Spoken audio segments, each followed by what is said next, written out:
friends. Welcome to our podcast, Rules for Success.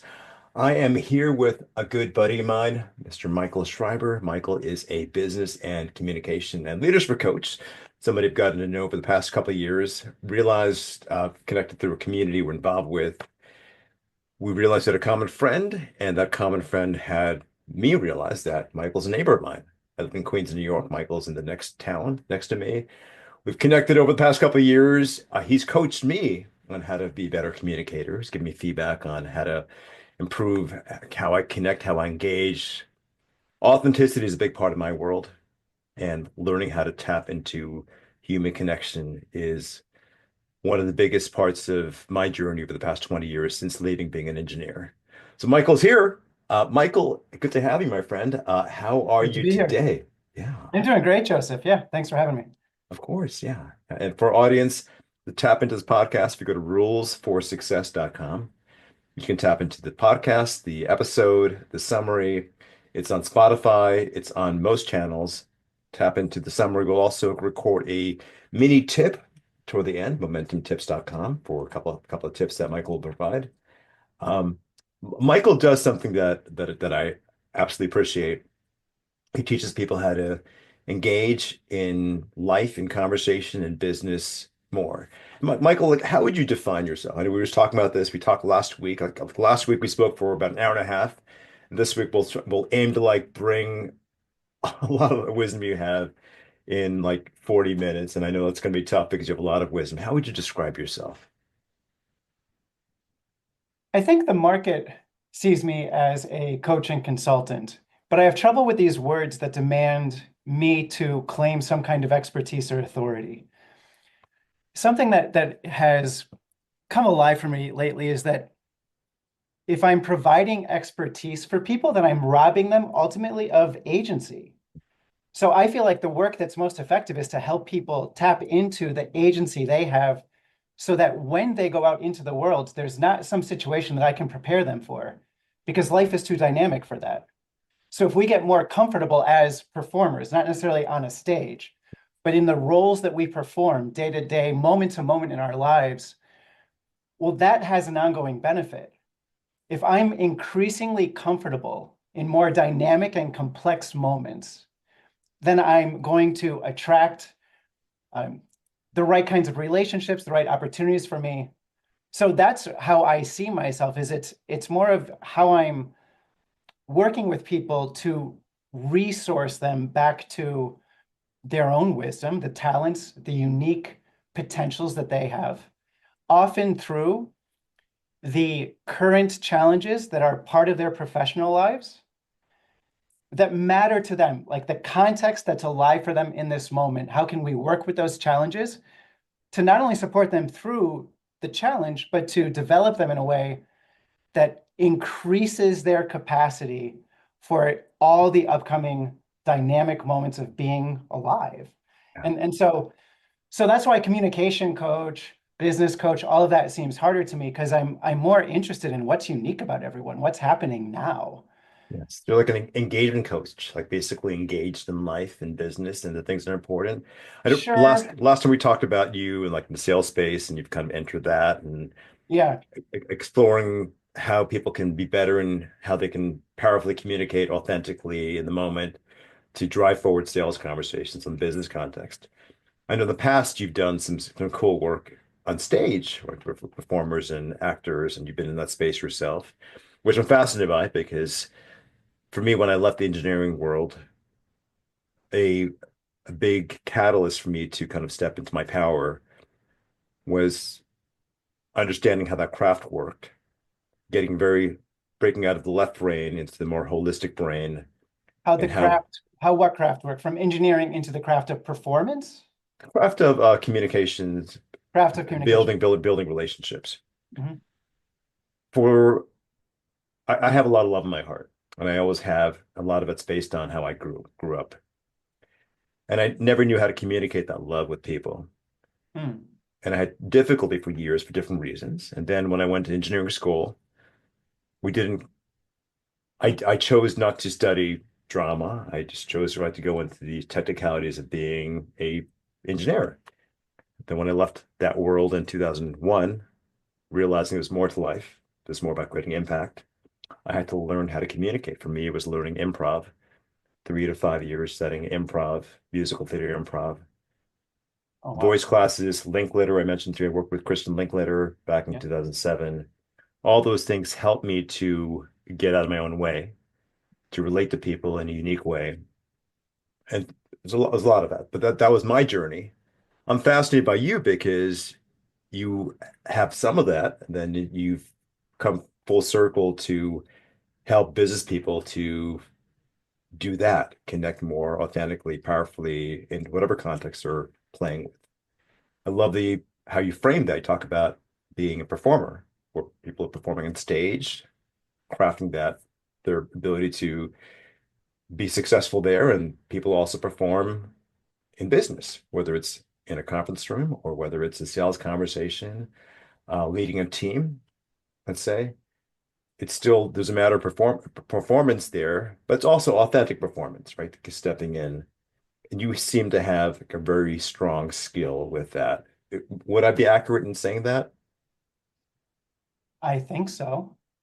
I feel like a skill like that has to reinvent itself moment to moment.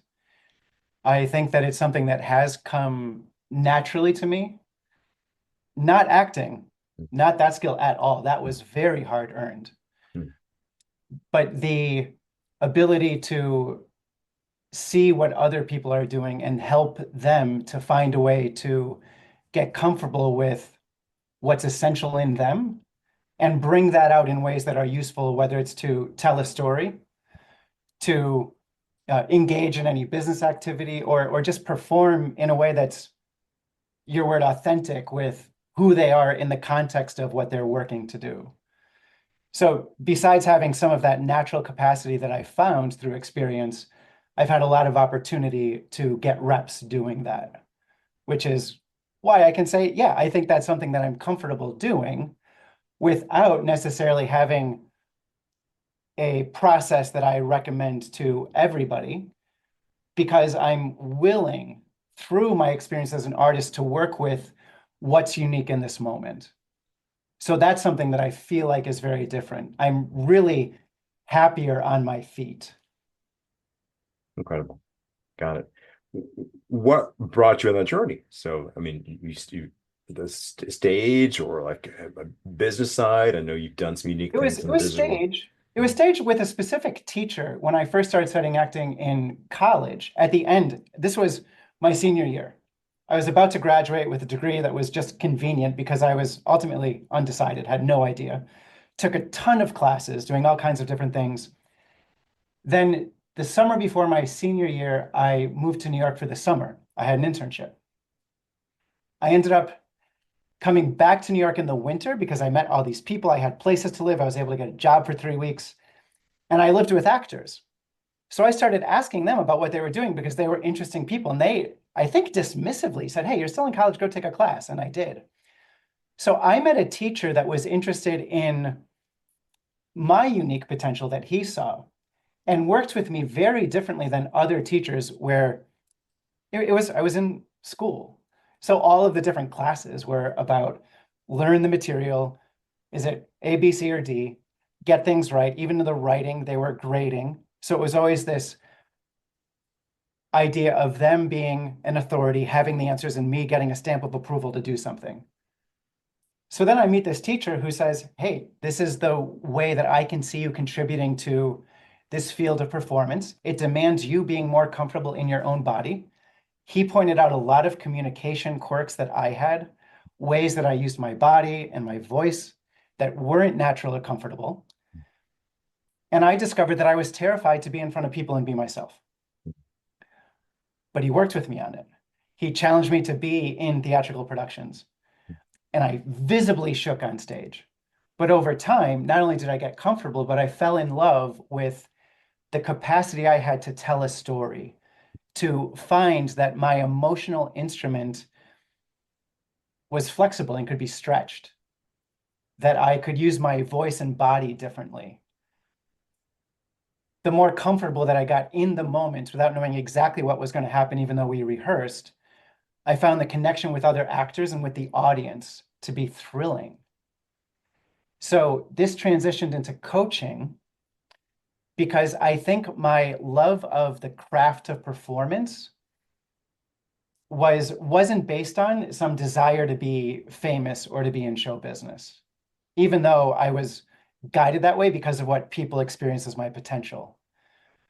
As I followed that more and more, and I think this happens when anyone is doing something with sincerity, Yes.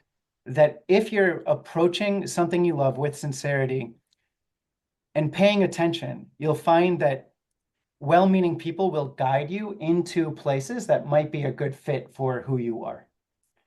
For me, it went from performance to directing, where I got to think more about the holistic nature of the play, the theater company, the community around it, Mm. and then ultimately into helping performers be better. So now I was working with that same essence and potential on a one-on-one basis in classrooms. Yes. Over time, those people said, "Hey, how do we get jobs doing this?" So I found myself teaching marketing to actors, by the way, who Wow. are in a supply-sided marketplace, Right. who want to be artists. They don't want to be business people. They Right. want to have range and not niche themselves in any way, which I still identify with a Yes. lot. Yes. So very challenging people to teach business to. And I found myself then working with children, working with the parents who said, well, hey, I have a speech. Can you help me give a speech? So now I'm doing communications coaching. I was doing the business of acting and it led to small businesses. And it was in a way, even though I stopped auditioning and performing, I never feel like I quit anything. I just watched the progression of my role following my own curiosity and creativity. Amazing. This evolved over 20 years, right? This whole journey and Yeah, more. maybe let's say 20. That sounds right. So, I love that. When I studied before, I've only acted on maybe a couple of stages and like a movie like once, and when I was in a relationship 20 some years ago, it was more exploratory. And a lot of it was about memorizing a script and like going through the script and like there was an element of I mean there are different methodologies with acting as far as like tapping into previous experiences as you're speaking the lines, and that. It was useful. And improv for me was a game changer because it was about being in the moment, like dancing with Improv's the fantastic. now, like Mhm. yes and like that. That mindset for improv. Fell in love with more improv than studying acting, and I found improv to be very useful for dancing in life, connecting with people, being in the moment, adding value. Yes and. Mhm. And I often relate like how does this connect to the business world? For me, like improv connects quite a bit because it lines with everything I do. It's like every conversation I aim to add value to it, to tend to align, further the conversation. In acting, there's often a status exchange and different scenes and so forth. I'm curious about your how you look into this in terms of the business standpoint, because I know also one thing you do is you in sales, which you have a strong background in, you have the ability to analyze someone's sales conversations and pinpoint points where there are friction they might have with the person that they're looking to enroll into their product, their project, into their company. You're able to pinpoint those things. What are you looking for in those conversations that has the person selling, the person you're coaching, connect with themselves while also connect with a product? My mind is like focusing on the why, the result, focusing on the now, focusing on the person.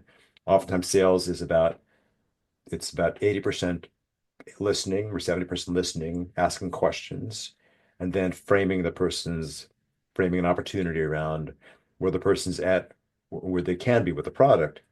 What are you looking in as you listen to those conversations, as you translate that skill set of being a performer into the world of business? Yeah, great question. I want to, I'm trying to answer things short, but I love to provide context. So I want to take a bit of a step back.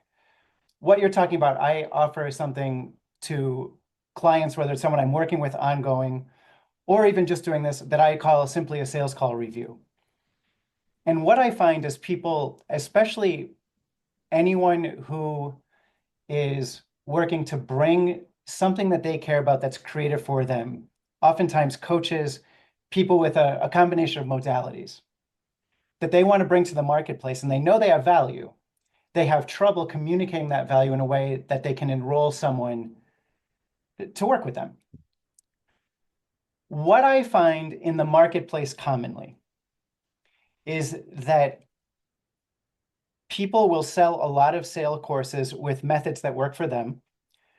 They will offer scripts for people to follow. There are many books on sales. There's all kinds of courses, a lot of advice, blogs, Twitter, whatever it is. You can find anywhere you go, there's a lot of And different advice. endless, It's right? endless. It's Yes. endless. Because we have this sense that I've touched on of deferring to other people's authority when we are new to something, we try to take in all of these fragmented pieces of advice.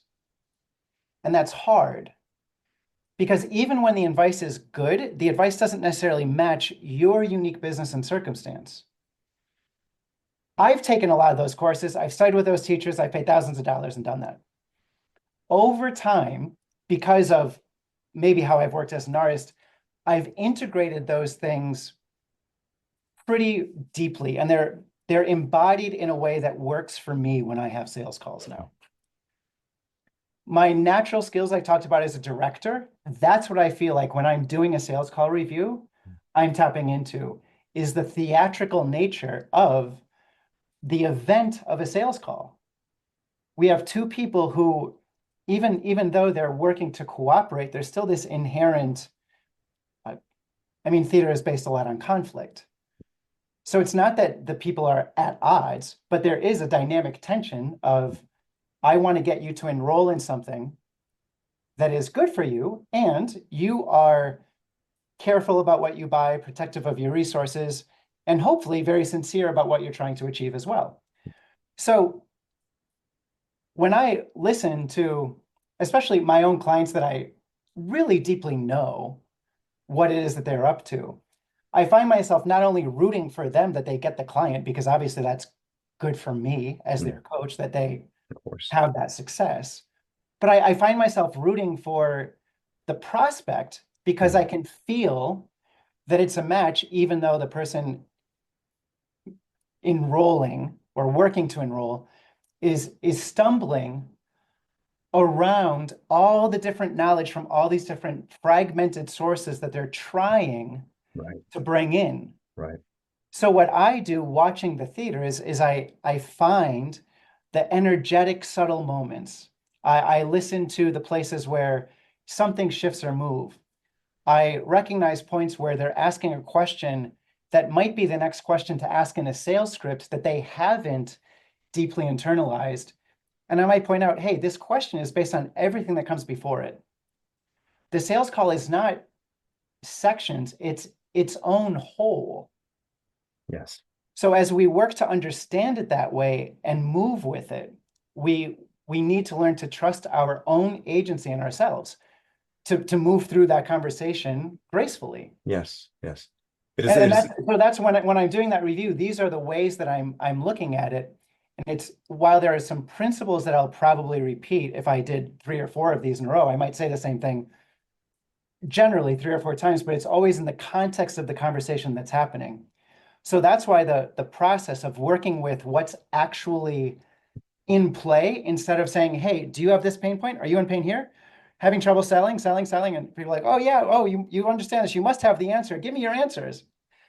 So I'm saying, well, I don't want to give you answers out of context. I'd rather take the time to listen to what you're doing because that's my creativity. Yes. That's fun Yeah. for me. I know you mentioned you sometimes been hours, even beyond the length of the call you have, the coaching call, to actually understand the dynamics of the sales call, like what actually happened, listening to it, Yeah, where it the is friction funny. points were. I'll listen to the call once. I'll take notes like a director would watching a rehearsal in the moment. Yes. They can't hit rewind if they're watching a stage rehearsal, but I've done that. So I'm taking the notes. I look at all of them, put things together. Then I hit record and give my notes with a sense of hunting the moments that there's something that I can expand on in terms of a principle to bring ease to the person who in that moment didn't have it. So then when people go through that, and I'm encouraging them, hey, play this back, go back, and I'll point out at 10 minutes and 43 seconds into it, this happened. Here's what I see. Here are some other possibilities and some questions that I might ask you. So this is what I think of as a way to work with the context that the person's actually in, instead of forcing a context based on my niche or expertise. And this is where I'm developing a very marked difference as a coach, and why I've had to leave the companies that I've contracted for, because I found myself being pulled into their context in ways that no longer felt good as I developed myself. You also have a commitment to personal development, as we understood. You've done some things in that journey. 100%. Absolutely. And It's totally necessary. it is. And on like a sales conversation, and you point to something with me. A few weeks ago, we had a conversation where it blew my mind away, where I was often trailing a sentence, adding extra words. When you pointed it out to me, I was like, aha. And I noticed that and how I sounded when I would do this or replay those conversations. There was an aspect of me attempting to qualify myself further when there was unnecessary, right? Like added extra words. And I believe that self-worth is a big part in how we engage in conversations, sales conversations, speaking on stage, doing presentations, doing, sales decks, things of that sort, being able to own what we're saying, understand the script material, but also owning ourselves too, especially in the moment as we're kind of generating, speaking, performing, as you say. How does personal development play into this space? And I know you just agreed with that before 100%. Like, how does it play into the space of connecting, engagement, authenticity, coaching, and like, what are your thoughts about that?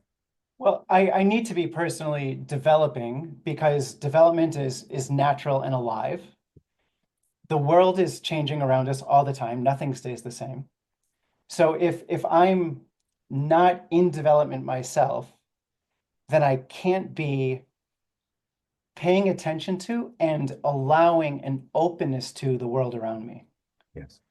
If I'm committed to a process because my process, trademark, branded process, right? Like if I'm so committed to that and reliant upon convincing other people that this branded static thing is the answer, Hmm. then it becomes stale right away.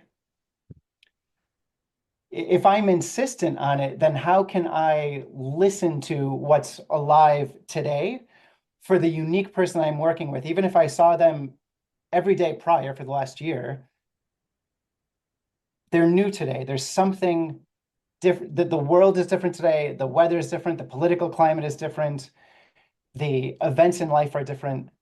So my commitment to personal development isn't something where it's just about me getting like better, even though I do think that that happens. The better to me is just a letting go of, sometimes it's Yes. conditioning, things that I've insisted upon. Unpeeling the onion, letting go of the stuff, right? So you can Yeah, be fully just present. releasing the things that aren't serving me, connecting to what feels most natural to me. Is that, I mean, just how profoundly alive can I feel? So in a moment when I'm connected to others without any tension or anxiety around my sense of belongingness in an environment, I mean that it's hard for me not to just jump so far back in context, because I really think that that's what being alive is about. So if I'm insisting on it looking a certain way, then I'm pausing my own development, or contracting, or creating tension. And when you talk about improvisation, everything that opens up, the way that the craft of acting can be taught, and there's a lot of not great teachers of all kinds of crafts, sadly. Not that I don't have compassion for how they got there, just that there's a lot of incentive to rigidly structure things in the world. So yeah, I want to play in those spaces that are alive, and that's not always understood and encouraged. It's a big challenge. It's a big challenge. People want to be told, hey, I have the answer. It's very hypnotic and seductive. Yeah. Got it. What are your favorite places to play around that business I and really like engaging? playing with people's with I like playing in the arena of the professional life of a sincere person. The sincerity to me is everything. If someone is just saying, "Hey, what's the lever I have to pull to squeeze more money out of this?" Well, now we're already getting into a dynamic that's extractive and probably not generating life. So when someone is sincere with whatever they're working on, that to me is a very ripe environment. I like the context of professional life because it can be very difficult for people to feel like they're themselves in a place where they spend so much time. And I see the tension that creates. I might be tuned into it because that's been challenging for me. With the set of sometimes I see them maybe as ideals and maybe I'm idealistic in certain ways, but it is part of who I am. And that hasn't always been easy as I've looked for the places that I fit in my professional life. So if I can help bring ease to that, then I see that that ripples out in tremendous ways. I think when people are tense at work, they bring that tension home to the relationships that matter most. Yes. But Yes. when they're at ease, Yes. when they're not tense in their work life, they find work that's more fulfilling and enlivening for them in ways that that also ripples through the relationships in their life, and that impacts my world. Yes. Whether Yes. I'm on the road with drivers who are a little bit lighter because we affect each other so deeply. Yes. I think we talked about last time, one of my coaches years ago shared with me that when we connect with people, we give people an opportunity, the space to speak, to breathe, essentially. It's the basis for rapport as we connect. And like how vital it is to give that as a gift to people and to give that to ourselves too.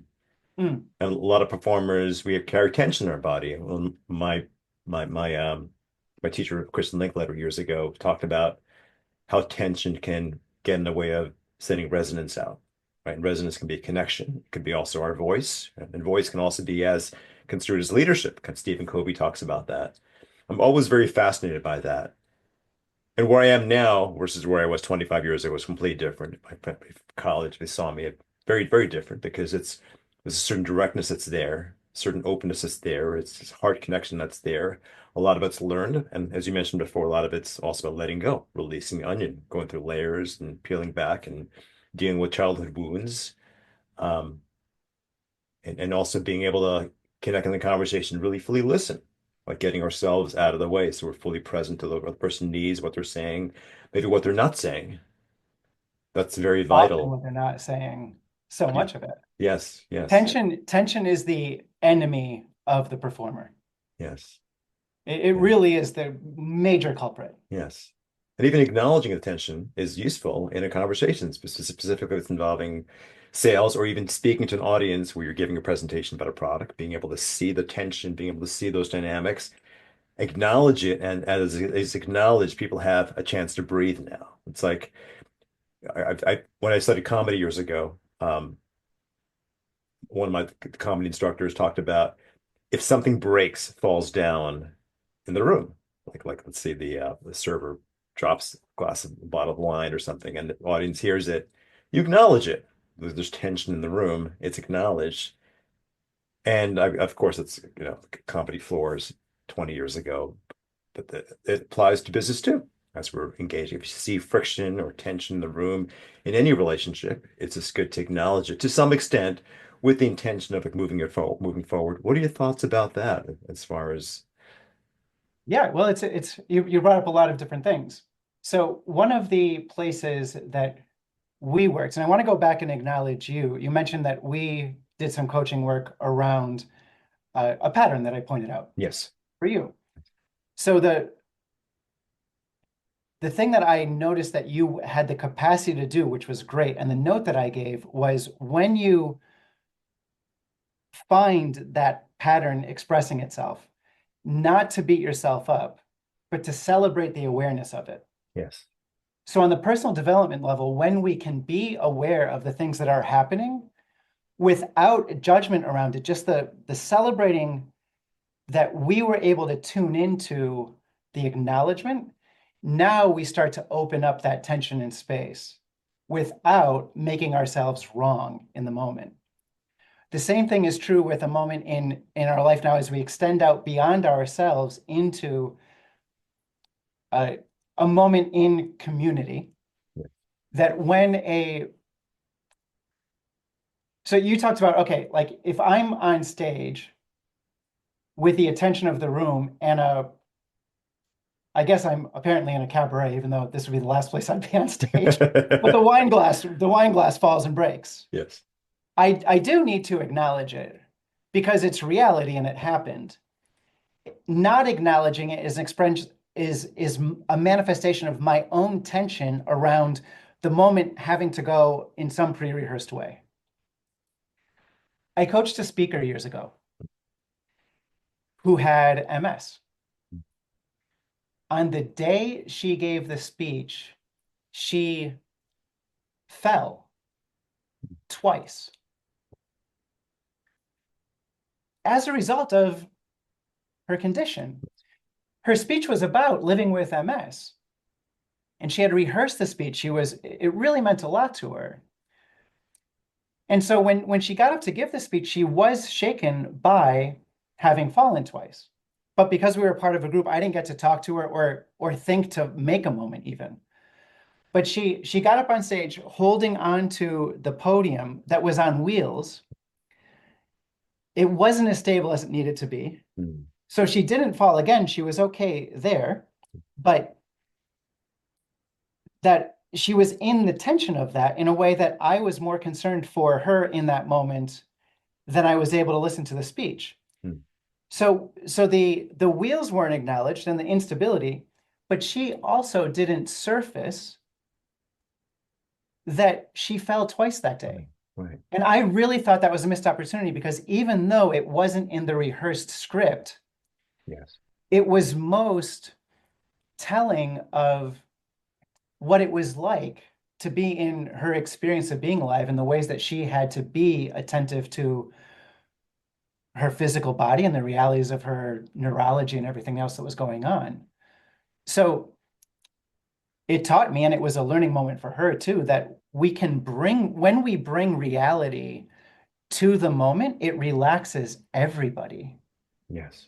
Even if we think that the speech is going to be successful because we get the words right, because we say it exactly as it was going to go, because of the things that we think we can control, then that not acknowledging or the lack of comfort of being with what actually is felt. Yes. And if I can just in the whatever agency I have to control the space, if I can be alive with what's here now, everyone relaxes into that because now we're all acknowledging reality. Exactly. And What a people, gift. sometimes people can already feel it because it's in the space, but it's acknowledging what's there makes a big difference. One of my mentors talked about how his wife just gave birth in Manhattan 20 years ago. Right before she was getting birth, right before she was in labor, he had to lead this call, like a training, and he communicated that. It's like, by the way, my wife's in the next room, and she's contracting, and this could happen in the next 20, like 8, 10 hours, but I want to let people know I'm being real. And that was one of his most impactful sessions. That really got to me. What, of course. Yeah, Yeah, I agree. that really got into the value of just really being authentic and real because people love that. We're in a day and age now where people crave authenticity and realness and directness. And I mean, if you think about the current, presidential election and all of that, and whether some things are real and not real, and I don't want to bring politics in any situation, but there are people often crave the directness and what they feel like the truth is, right? In any situation, whether it's politics or whether it's life and so forth. And um, we're just in a day and age where that's just very, very vital, right? And people also want to be directed to into choices, and they want someone who has like fiduciary. That's one of my other mentors talks about that too. They want somebody who Mm. has their best interest in hand at all times. And if that needs to be communicated in any capacity, ideally when you're presenting a product, when you're engaging with a client in any way. But I know. It's really sad that fiduciary is a complex word that not a lot of people, I mean, a lot of people know it, but a lot of people don't. right. Yes. And it's not assumed. We have to create this very special word Yes. Yes. instead of that being assumed, which I know in my life I was naive enough to think that that was an assumption, and I had to discover the hard way more than Yes. once that it's not. And all fiduciary means for our audience you're listening is just somebody has your back. That's what it is. Like they have Yeah, well, your it's best often in a interest. financial capacity where our job is to help you maximize your return Yes. instead of what a non-fiduciary financial company is doing is like, hey, our job is to make commissions for us and to grow our business. So we might sell you on return or our processes, but we're not actually, by definition, out to maximize your profits. We're out to grow our business, is inherently what it is. It is very fascinating. Yeah, Yeah, it's exactly. very Good memory. fascinating. Yes. There was something there that I really wanted to grab onto, but maybe it has passed. Oh, no, it's not. It hasn't. This is important. Bring it up. Okay. We've all heard about the hero's journey a million times. Yes. The hero's journey is, if we draw it, it's an arc that has a deep valley. It looks like a valley, not a mountain. So the reason that that's a compelling story is because we get the main character on the hero's journey in a deep sense of pain. Never leave out the pain in personal storytelling, because that is so. I feel like when you were saying that, I thought, my gosh, if I had this chance to introduce myself today, or we got into it the way we did, you might have started. Then you asked me something where I wanted to tie together this big concept. So I Hmm. acknowledge Hmm. my own thirst to talk about all these concepts. But in my personal story, I definitely have had those pits. And in a lot of ways, I always feel like I'm climbing up. I never feel like it's completely finished. Uh, and as we're talking about financial things, I met people that definitely did not have my financial best interest in mind. And I think of a pivotal moment in my coaching career was when I recognized I was conned out of a lot of money to the point where I had to file bankruptcy. Hmm. I think we talked about this We briefly, did. You mentioned but it that was it was situation. after the Yes. yeah, right after I filed bankruptcy that my dad passed. Yes. So now these things legally were enmeshed, and that was a very hard moment for me at that time. Whatever the numbers were, whatever the grief was, my moment was hard. What you want to expand on for the audience? Of course, I know the context a little bit from our last conversation, but for the Yeah. audience, you mentioned there was another gentleman and something happened to him, and your dad just passed, and you had this anger or something like that was there that you were able to release and Yeah, good. You're asking me to expand on it because I almost tried to shoehorn it in there, which wasn't as graceful as it could be. I'm learning all the time too. The I realized that I was angry at one of the people in this who was actually the person assigned to be the trustee, um, opposing me in the legal case of my bankruptcy. I experienced him as kind of a jerk, and it wasn't fair, but I really did because of a moment that we had. That tension, now we're back to tension being the enemy, was something that I really carried in my body and made the process of reconciling the legal matters as well as healing with my own grief very difficult. I recognized it one day. The awareness came through very clearly that I was holding specific anger and aggression towards this one person that I didn't really know. I took responsibility for it enough that I decided to look him up and say, okay, what's going on in this person's life? Because something that I did notice was that he wasn't conducting his role well. There were papers he didn't file that he should have that were actually to my benefit in the cases. In terms of the legal battle, I happened to win all the little battles, weirdly, in my dad's modest estate. What I learned was that I was blaming him so much because of the untimely and unexpected death of my father. And in his life, right after that moment where I perceived him as a jerk, he lost his wife, the mother of four children. She seemed to be a saint. They seemed to be truly in love. I mean, it was only the things I could find online. Who knows? But it really felt like a very deep, meaningful relationship. So when I acknowledged that he was also in a spot of something of an unexpected tragedy, all the anger and everything I had that I was carrying, that I fortunately was, able to recognize in my body and to take responsibility for it. When I was able to figure out what his story was, I could let that go. And what happened through that was that the legal proceedings started to move. Everything started to rectify itself, as well as my coaching business kind of started. Hmm. The way that I connect that is that when we have a challenging life experience and we handle it, and when we actually integrate the emotional experience and come out the other side, just having survived it, but having processed it in some way, even a little bit, that real progress somehow energetically communicates is Yes. my awareness of this, because it was very lined up that as I let that stuff go, people started coming to me with reality that had more context to it. They were coming to me to confide in me with bigger problems, with more emotional openness. Not that I thought I was missing that or didn't have those capacities before, but I recognized that it had deepened.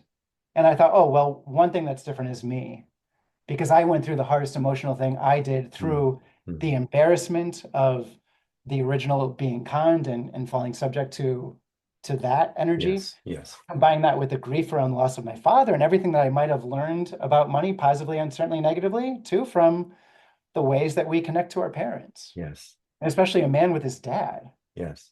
So those awarenesses not only supported me in terms of it's just, oh, now I can hold more depth and people will come to me for that, but it helped me to gain a sense of Hmm. compassion where it's easy to hear someone Yes. say, like, hey, we don't know what other people are going through. Right. So Right. intellectually, I've always understood that. But when I got a deeper experience of, I really don't know what's happening with other people in ways that my judgments are creating tension in my life that's not supportive of me at all. What I get from what you shared is Yeah. a big part of leadership is holding space for it all, for what we're dealing with our journey, the grieving process with that, space for what other people are dealing with too. Like energetically, you mentioned to me last time when we talked about this, is that the business case, that whole process you're going through, something energetically shifted where things proceeded forward. Now you're telling me also that this helped catalyze like, or help support your coaching business because you were able to now hold the space not just for yourself, but other people, and for all of it. And there's something about that, and I do get that. I really do. I really do get that. Um, it's, I mean, the whole emotional journey in life. It's easy to get stuck in that. There was a point when my dad passed away 21 years ago. I got stuck in that for a little bit of time. But there are lessons within that too, if we're willing to process those lessons and help others too to navigate beyond that. Like not just around grieving, but also around life and business and progress um and not get stuck in. It's easy to get stuck in anything, but to actually absorb the lessons can be very, very valuable. And in success circles, I have a brain trust community. I do you're in it for some time. One of the unique things we've seen when we pair up two people as these brain trust accountability partners, momentum buddies, we call it, as one person deals with a crisis, let's in their relationship and their business, when we connect them with somebody else who has had a breakthrough in that, something shifts in the person who's looking for a breakthrough. Just energetically being in the company of the person who has that area of life, you could say, resolved, shifts. Well, It's fascinating. It's often energetic. Sometimes it's very unconscious. It's not even said, but just being in the company, being in proximity to that person who's playing at that level or has resolved that goes back to the whole mastermind principle, proximity is power. Like you become who so you're the around. the proximity is useful to the degree that we don't have tension. So we can allow Yes, ourselves to tune yes, in to yes, the benevolent, energetic proximity yes, of yeah, the people that we choose to spend time with. yes, yes, When we're constricted by attention, we're less likely to attract the people that can benefit us in the yes, energetic, supportive ways that we might benefit from. exactly. So this is I'm like saying yes to what you're saying, just recognizing this. I feel like a main principle we're getting to today is tension as an enemy. Release intention. Exactly. Yeah. Yeah, yeah. Yeah, the something that I recognized when as you were replaying my story back to me a little bit, I don't know that the experience of releasing tension through that moment in my life helped my coaching business as much as initiated it. Hmm. Hmm. That I was freelancing as I was doing other things. I was Hmm. certainly working as a coach and I'd been an acting teacher for years. Hmm. But it was when I released that people started coming to me with different things in a way that Hmm. I saw new possibilities for the space that I could hold for people Yes, because that was what was now being asked of me. yes, Life opened up in a way that wasn't through, like I'm not recommending, I wouldn't want anyone to go through what I did.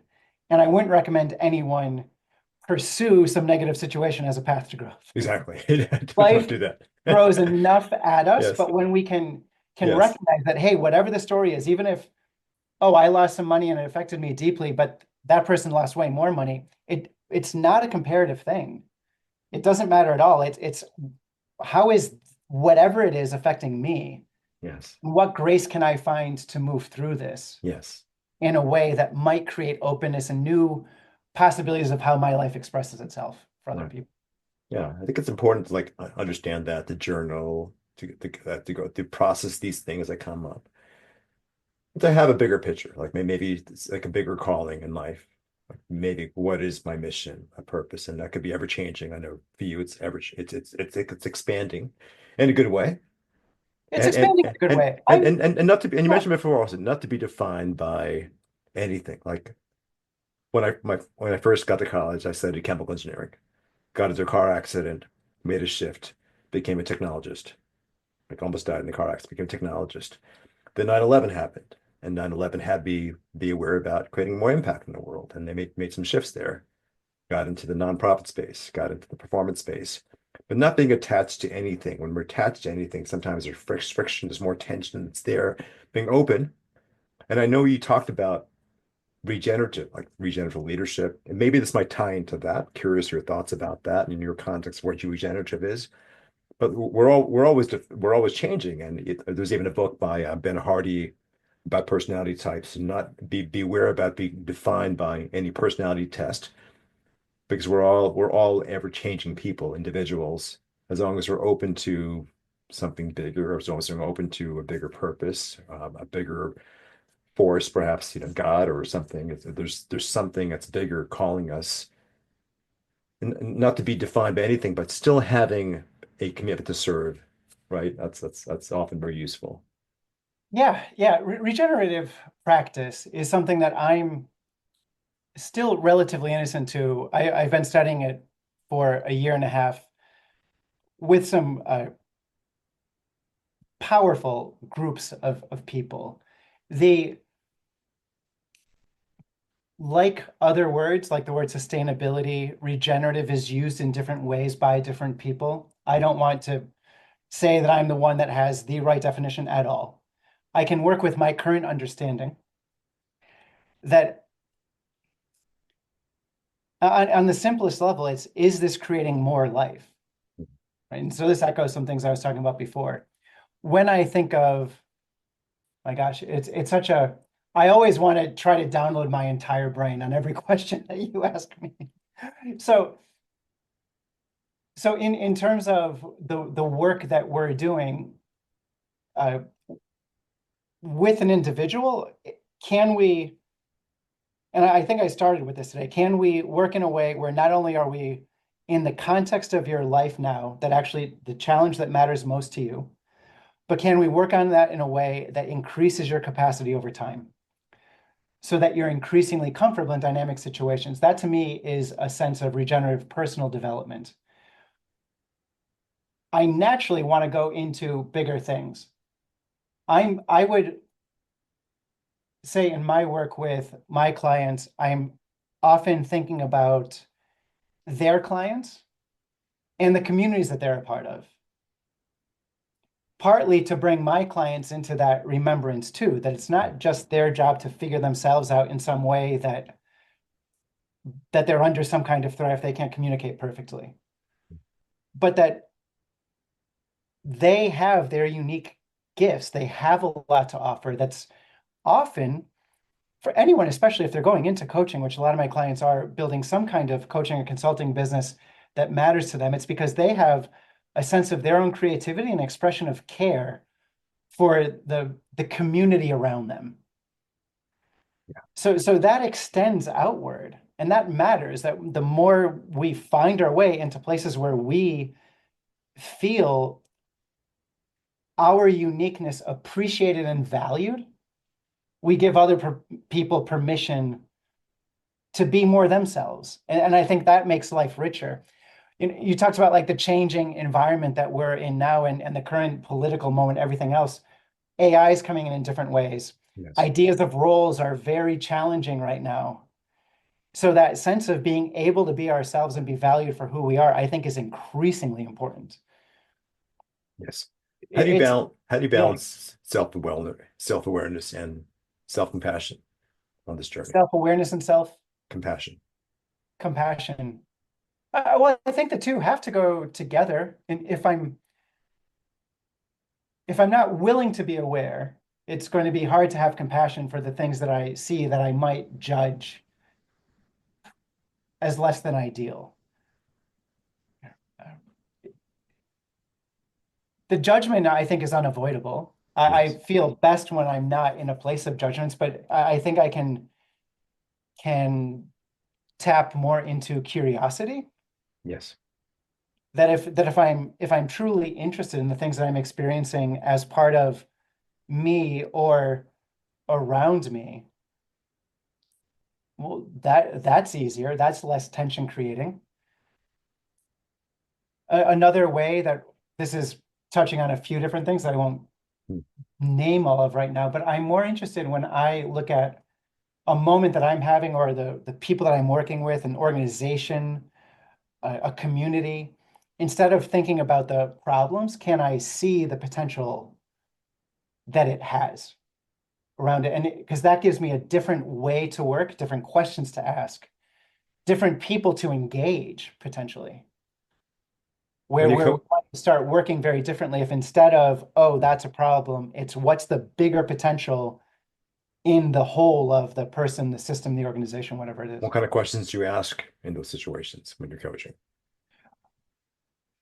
Questions are very vital. Like it's a big part of what we do, right? Yeah, questions are crucial. It's so hard to pull those things out of context. Hmm. I think it might be that I'm asking more questions or asking questions of different people. Questions often surprise me that come out. Hmm.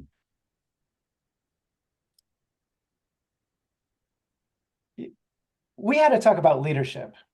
Yes. Yeah. So this idea came up of people struggling to to step into a leadership role, right? Or and Mhm. and feeling like how do I overcome that hesitation, right? So so when you talk about these questions, I have to find some way to contextualize it. I, one question that I'll say, it's like, hey, do you trust yourself? Do you trust that the things that you see with your eyes and hear with your ears, your senses, do you have a sense of basic sanity that Like you trust what you see and you hear. So when I say that to most people, they say, well, yeah.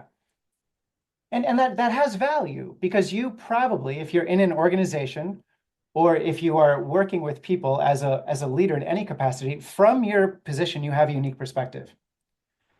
So if there's a sense of self-trust that I have just a simple, basic sanity that I can trust my senses. Well, now my second trust question is, do you trust your integrity that you're here to be of service to the people, the person, the community that you're stepping into leadership with? So if you can answer yes to that too, that I Mm, trust mm, mm, my own basic sanity and my mm, integrity. mm. Well, from there, can you now find the agency to speak up or lead in whatever leadership looks like for you? Because if you're saying I trust myself and I have the basic sanity, but I'm not willing to lead, well, now we're into tension somewhere. Yeah. Some sense of I'm not qualified, I didn't get a stamp of Or approval from this I'm not certifying body, I'm not enough or I'm not not enough. worthy. Yeah. So it's maybe something happens where yes, I'm saying yes, I trust my integrity. I do something and then I get fired. I get Yeah. lashed out. Yeah. Well, okay. The alternative, like that's the worst that's going to happen is something like that. But the Yeah. alternative is that you trust yourself, but you're not taking action. Yeah. So how is that not going to create or perpetuate contraction in our lives? Right. Right. Right. That's it's But important we to like, have to be willing to play. yeah, it's Yeah, important. there has to be play somewhere. It's important to kind of dissect that, see where that is. And it's great to have like a coach like yourself kind of being in the conversation, seeing where that might be at, those tension points are to get beyond that, right? And getting All the beyond that. time. Yeah. And there's always judgment. I'm spending 3% of the time that we've been on this call self-critical about the way that that I'm telling stories, my propensity to want to give so much context that I'm over rambling. And then but I have to let them go. I have to let them go. It doesn't Yes. mean that I don't have those thoughts like a human being. Right. It just means Right. that I'm willing to show up past them because what else am I gonna do? I, I can only be myself and bring myself to every situation. I might know better tomorrow. I might have a completely different opinion on things tomorrow. I can see that it's not likely to be completely different, but it will be evolved. Yeah, it's based on the context, based on the situation. It's based on Yeah. the person, the individual, the tensions they're holding, why they're holding them. And I think a lesson out of all of this is just to understand, know thyself. That's very important in the moment. Like the more you know yourself, the better you can, the more space you can hold, the better you can be for your clients, the people you're out to serve, and all of that. It's very, very vital. It's the Michael, beginning of all of it. Socrates, Stanislavski, the father of modern acting. yes, Know thyself is the heart of it. yes, It it, it changes, but if I can be comfortable with that, then yes. everything opens up. I took an Everything. improv class back in 2002, 2003, and one of the gentlemen in the class recommended this ontology course in New York. And that provided me the resourcefulness to expand myself to be a better leader. Just simply from go from improv, kind of like adding more, I mentioned to you before the conversation, to looking into myself, looking into traumas, that whole journey in life where certain decisions were made, resolve those decisions before my dad passed away. And that, as that happened, things started shifting. And then when my dad passed away, I took on his first name as my middle name, Joseph John Varghese. I made that up, kind of re-identify myself as having him, me. And then as that happened, his gift started filling in me, my ability to understand exponential growth on different levels, especially as relates to people. And that led to my business success circles and much more. But it's knowing thyself is very vital, and also being willing to understand that this is a journey. We're always have the ability constantly to re-identify ourselves in better ways if we choose to in life as we get better and evolve and hold space. And it's just very useful, especially as we're building and building things and running organizations and creating more impact in the world. And it's just important to being willing to be adaptable, right? And one of my coaches years ago shared with me some feedback that I've been applying to my relationship with my wife and other things. And that is the most adaptable person tends to create the most progress in life. Something I live Most by. adaptable tends to create the most progress. Yes. I mean, there's being steadfast and flexible, and there's that side of things, but being adaptable, being open, being able to understand, to listen, to be somewhat flexible in some ways. Um, that's been a secret in my relationship. That's been very helpful. Right? And that's being adapting to people's circumstances and people's situations and what they need and all of that. Right?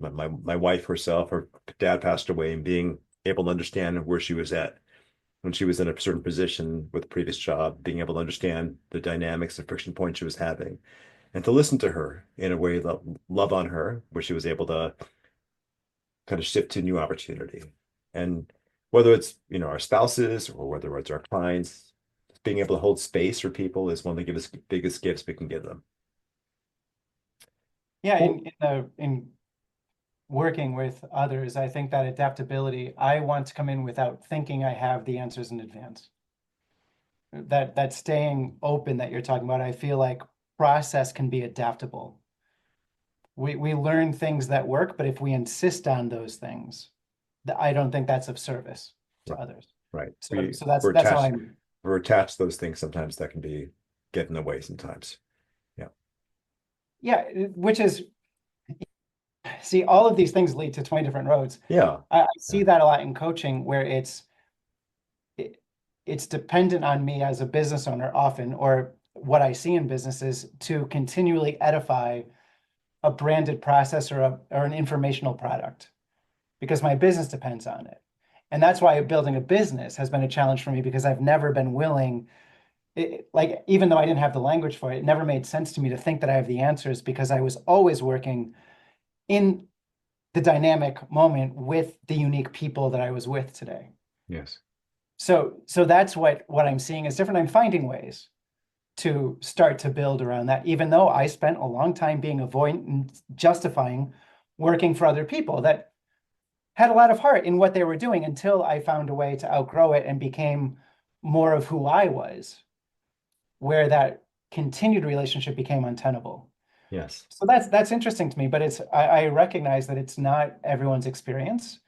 Um, I see the privilege that I've had to adapt to a lot of different circumstances, and in ways, I continue to have that because I don't have, um, children or things that or a family that I'm responsible to, where I've taken on a lot that demands that I stay in one lane or something like that. Like I have more adaptability and flexibility because Yes. it's You have a it's very unique superpower. I mean, your ability to like listen wholehearted to people, like the context of their life, what they're dealing with, and different people from different backgrounds, business side, life wise. We have a very thank unique you. skill with regard to that. And it's very vital. It really is because we get in our own ways, and to have somebody in partnership, like be a stand for what you're up to Mm. and hear those tension points and in a way lovingly bring up those things could be very impactful. And you get those little things out of the way,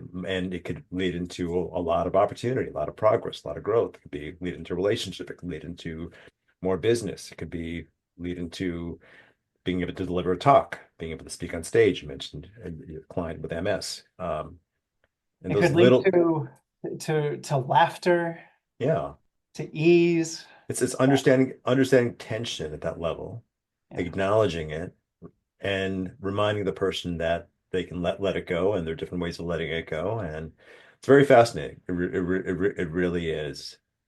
Being able to tap into it's very, very, very fascinating.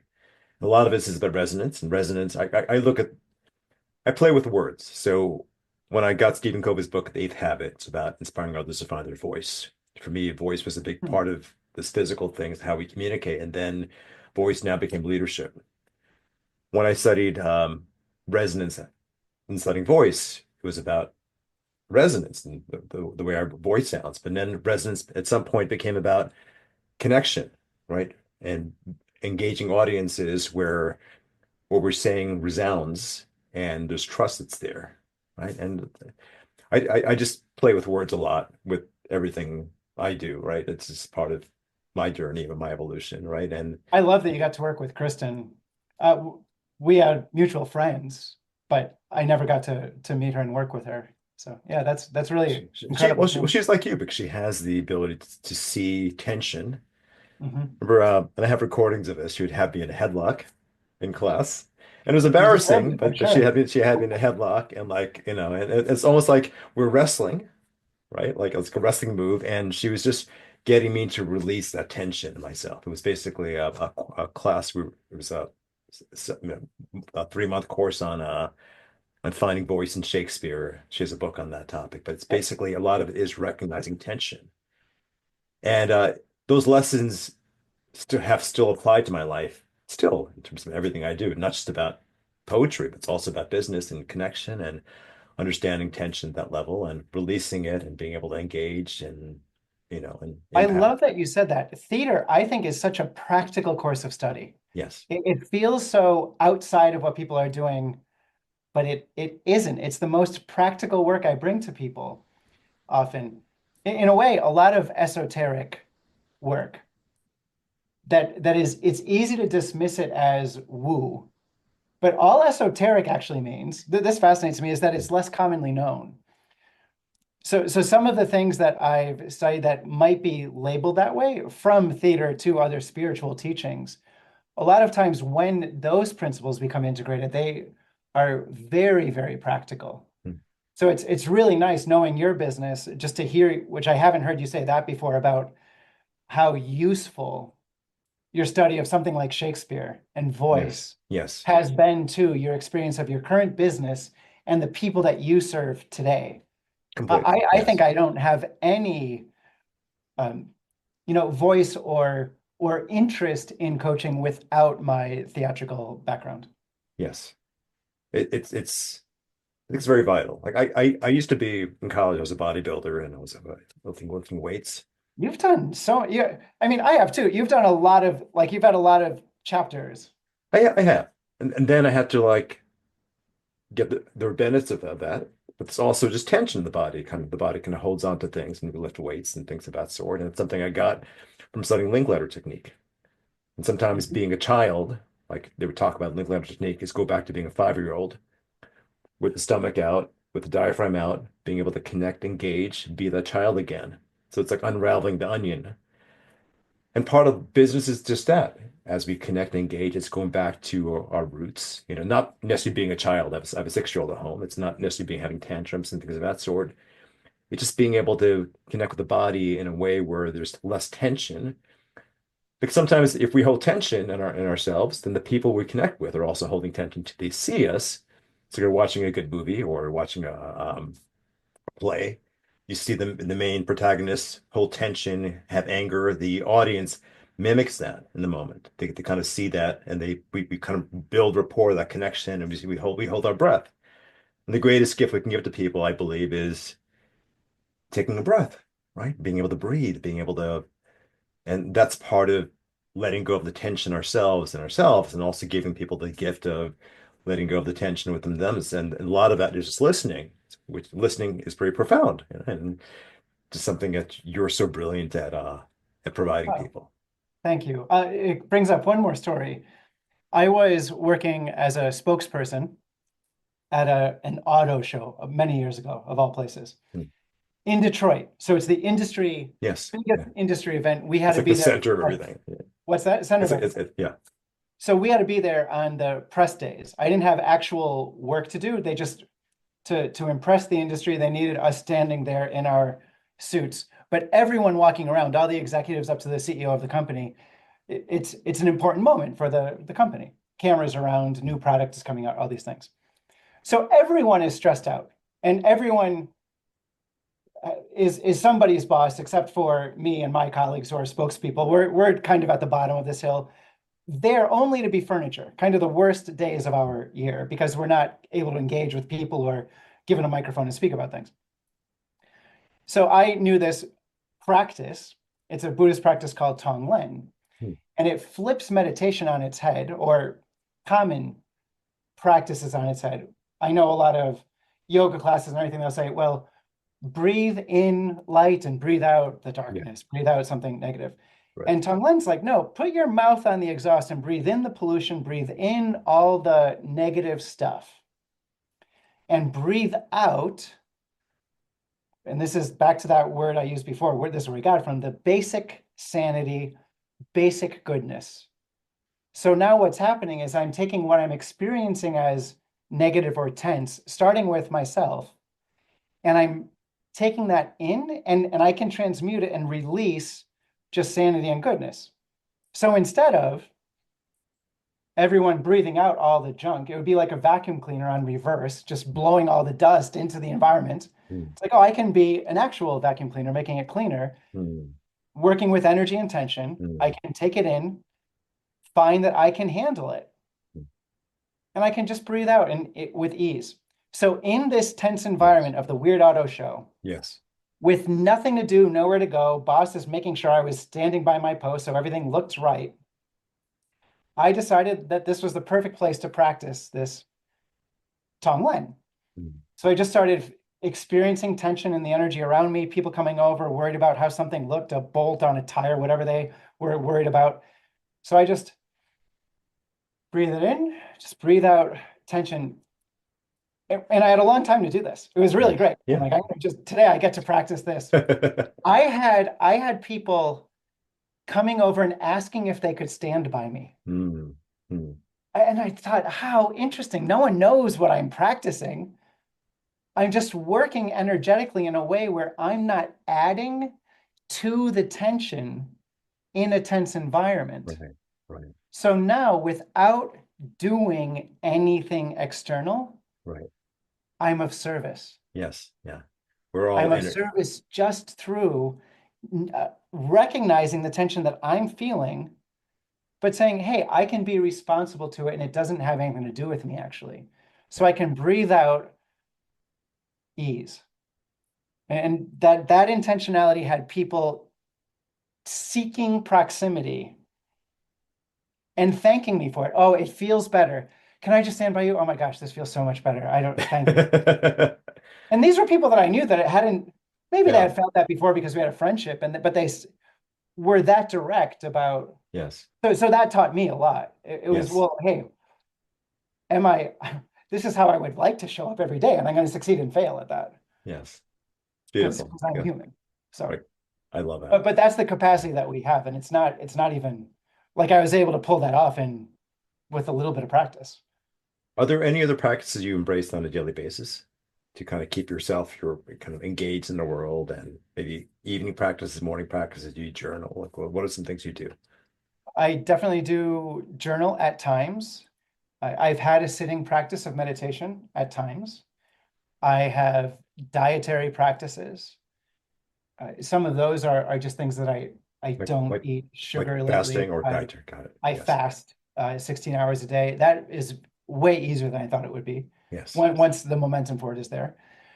So I'm in some ways I'm hungry for practices, but I'm also not too I'm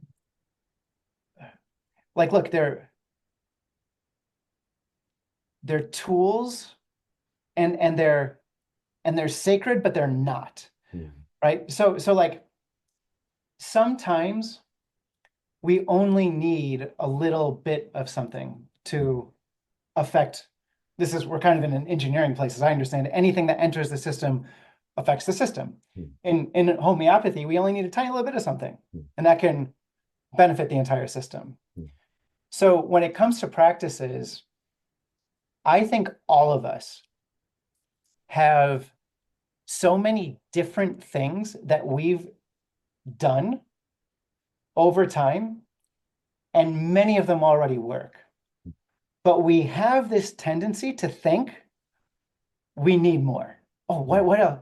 Like if someone's still listening at this point and they're enjoying our conversation, they'd be like, oh, wait, what are Michael's practices? I want to write them down and try Mm. these things. Mm. So I have mine. Mm. Try Tonglen, try that I just described. Mm.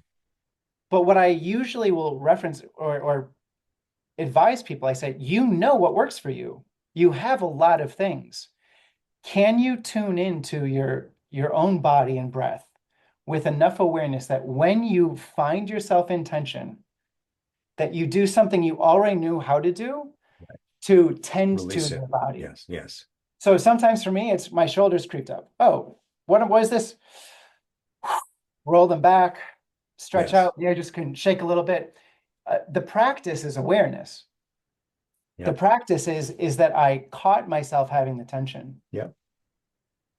If I'm tuning in on a regular basis to that, I probably have something that I've done that I know to do that I'm avoiding doing more often than not. Hmm, hmm, So before I think for a lot of hmm, people, here's hmm. something like release the idea that you need 20 more things. It's kind of like you don't need more Yeah, sales courses and things. Hey, let's it look could at be. what you're actually doing and work with that. Yes, it could I'm be kind of saying, really. hey, you probably don't need a bunch more stuff. It's okay that you have a bunch of books you haven't read. There's some things that you have read, there's things that you've actually done. Use them when you need them. Get really, that's mastery of a tool, is knowing how much of I need it when I need it. Yes, yeah. I gather that. Yeah, it's sometimes it's about releasing things, letting go, right? And sometimes the things we do can get in the way.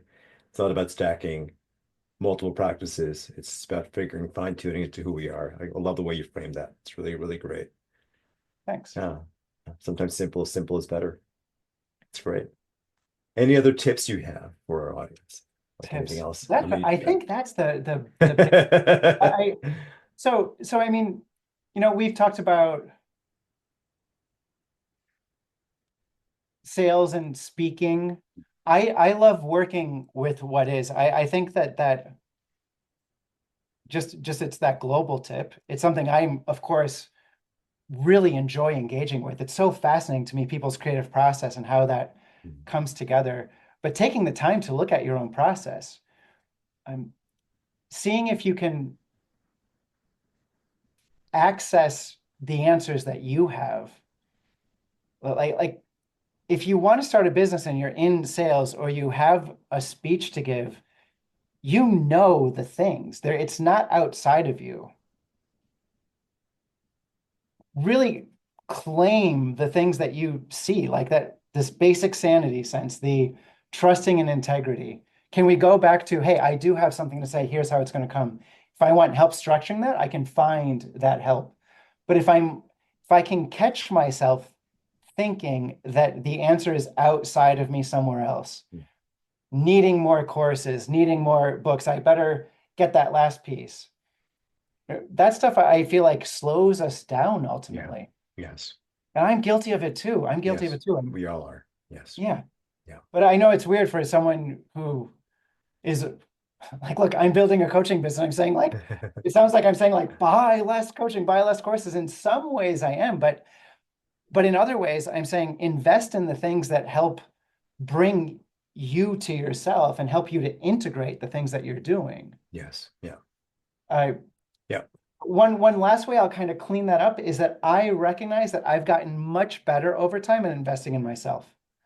I've done it a lot over the years, but when I think about the things that I was drawn to in the beginning and the tension that I had around entering into these things, it's not that I didn't benefit or learn some stuff, but I'm today able to be more selective and discerning around things that are going to actually move the needle for me uniquely because I have better self-understanding, less total tension in my body, and a better sense of what's going to be deeply complementary to what it is that I'm trying to build and where I'm trying to go. Yes. But So, so if you have more we autonomy, essentially. more autonomy, more agency, more Yes. experience in that Yes. way. So when you're asking for tips in these things, I feel like it can create this sense of I need to go get more and more and more, do all these different things. It's not that we don't learn from that, but when we cultivate the self-trust and work on letting go of the tension, we can start to find, oh, these things that I'm well, like I know I've purchased courses and then used them to beat myself with because I didn't study it in time, follow it the right way, or approach it the way that I thought I was going to approach it when I bought it, that it was going to be the answer. I was so excited because this would be the thing that would make the difference. But it's always going to come back to my personal agency. Yes. and willingness to show up without tension in the moments of life. I think it's one of the greatest investments you can make in ourselves. It's understanding ourselves, personal agency, autonomy, self-worth, doing all the things in alignment to that, right? And it does take work. And I think the best investment we can make is in ourselves and understanding ourselves. And of course, having something bigger to work toward, creating impact in the world and something of that sort to as a way of fuel, having a bigger vision to fuel ourselves to doing the work.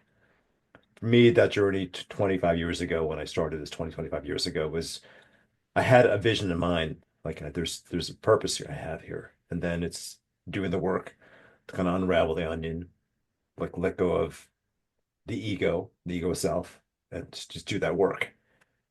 And fortunately, I've built some frameworks and companies and some nonprofits that caused me to step into being a bit better leader each year. So I had to do more work on myself. And I think the bigger the role we take on life, we have to do that work. For me personally, it's also having kids. I became a dad in my 40s and seeing my kids, my son who kind of resembles me at that age, but seeing that became even more of a catalyst, more of a reason to like, let me deal with the stuff now, right? So my kids aren't generationally passing it forward to their kids. And it's very, very fascinating, like that whole dynamic and on all levels, right? Whether it's building a business, having a family, and just, just dealing with our egos to make progress. Awesome stuff, Michael. Michael, how do people connect with you? So, of course, michaelschreiber.com, right? michaelschreiber.com is a great place. I am on LinkedIn as well.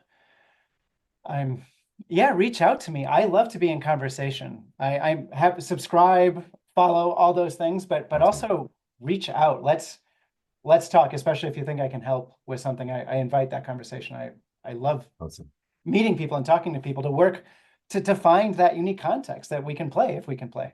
Beautiful. I know you're also Yeah. building a newsletter on your website, michaelschreiber.com. We'll have a link to that on Yeah, our site. Um, yeah, thank you. So I'll give you everything to link to. It's an exciting time. You're catching me as it's this I hope it's like bamboo that's like just trying to come out of the ground right now. Because yeah. I've been working for others for so Here, long. And it finally, as we've gone through this here's, thing, here's my bamboo tree right next to me. It's like as a oh, reminder. It's beautiful. hard to see, but it's just as a reminder that we're all Quite the plant. growing.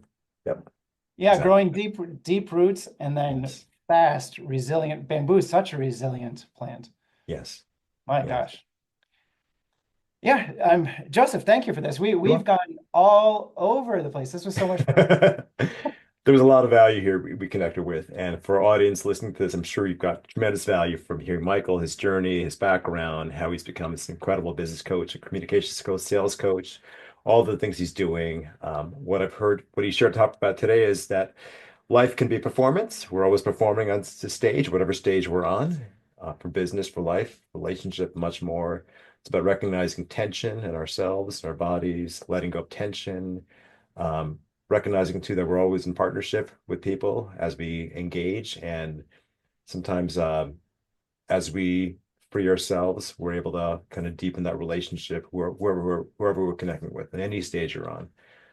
So this whole podcast, the whole episode's on rulesforsuccess.com. We'll have the entire summary. We'll do a mind map. My team will do a mind map for it. We'll have an AI summary, rulesforsuccess.com. It's been a pleasure today. Yeah, Like I thanks. said, I can't wait to see this mind map. How interesting. it'll be there.